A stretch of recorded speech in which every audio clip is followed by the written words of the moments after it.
Addis Ababa Media Council, July 2026 notice. The Addis Ababa Media Council is not a political organization.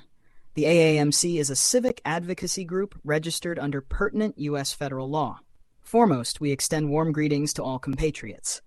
Thank you for taking the time to listen to us. Since the immediate aftermath of the overthrow of the Derg regime by the EPLF-TPLF duo in 1991, the people of Addis Ababa, long the object of hysterical derision by ethno-nationalists as the bedrock of Ethiopia's monarchical past, have been subjected to 3 decades of state-sponsored neglect, repression, and marginalization. At the core of these direct and indirect attacks lay, first, the TPLF-EPRDF, which held the reins of absolute national power for almost 3 decades, known as Ethiopia's Lost Decades. And now, for 8 agonizingly long years, its faction and successor, the Prosperity Party of Abiy Ahmed. These multifaceted attacks have their origins in Ethiopia's anachronistic constitution and have stunted the political, economic, and social development of the city. Addis Ababa, which should have been one of the 3 largest cities in Africa, is currently on the verge of being pushed out of the top 10 largest cities on the continent. Such is the result of 35 years of government malice.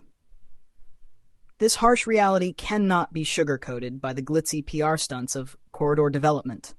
More importantly, forces more or less tailored along the lines of the infamously genocidal Rwandan Interahamwe, both governmental and informal armed groups, that view the city with blind hostility and seek to commit genocidal attacks, have been organized, mobilized, and institutionalized in the suburbs of the city. Living in a permanent state of terror of these groups has been normalized in Addis Ababa.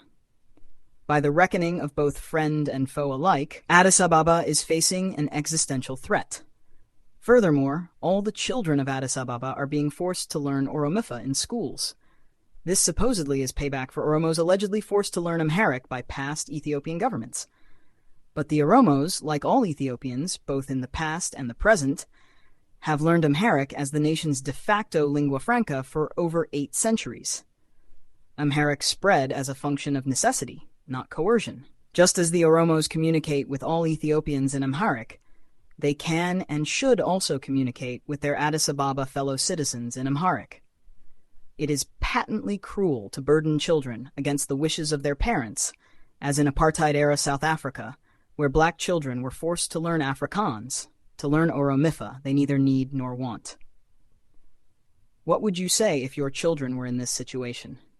Certainly you would not sleep in peace. You are fortunate because you live abroad.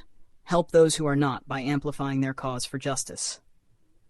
Joining the Addis Ababa Media Council is a good place to start. No one else is advocating on their behalf. Facing and overcoming this existential threat is only possible by creating an awakened society.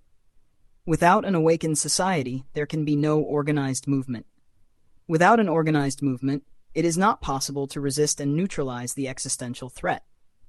As a matter of record, it is not as if the people of Addis Ababa are completely unaware of the existential danger they face, or have not struggled at all, for their movement had risen to the peak of Ethiopian politics under the leadership of Balderas, but has in recent years gone from decline to dormancy. This dormant existential movement of Addis Ababa must be rekindled, not only for the sake of Addis Ababa, but also for that of Ethiopia as a whole. This task cannot be carried out through traditional media or closed-door organizational meetings, as in the struggles of the 20th century. In this 21st century we live in, the practical and effective arena is social media. Social media has positive and negative sides.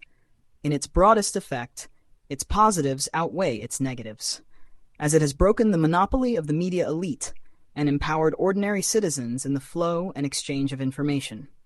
This public power can and should play a leading role in reviving the struggle of Addis Ababa. It is to this end that the Addis Ababa Media Council has been founded. We urge you to join us. It is to a noble cause that we commit ourselves. It should be clear that what we identify as Addis Ababa is the fully autonomous administrative region that existed when the TPLF-EPRDF seized power in 1991, GC, which was directly and only accountable to the federal government. It should also be clear that what we mean by Addis Ababa Media Our pages accounts with more than 1,000 followers on the following social media platforms: TikTok, Facebook, YouTube, X, formerly Twitter, and Telegram, which, in addition to their normal activities, agree to engage in coordinated social media activities regarding Addis Ababa. And our objectives can partially be stipulated in the following terms. 1. Rallying under the slogan, "Our Focus, Addis Ababa, Our Vision, Ethiopia," we struggle for the enactment of a new constitution in which, similar to the separation of religion and state, ethnicity and state are also separated.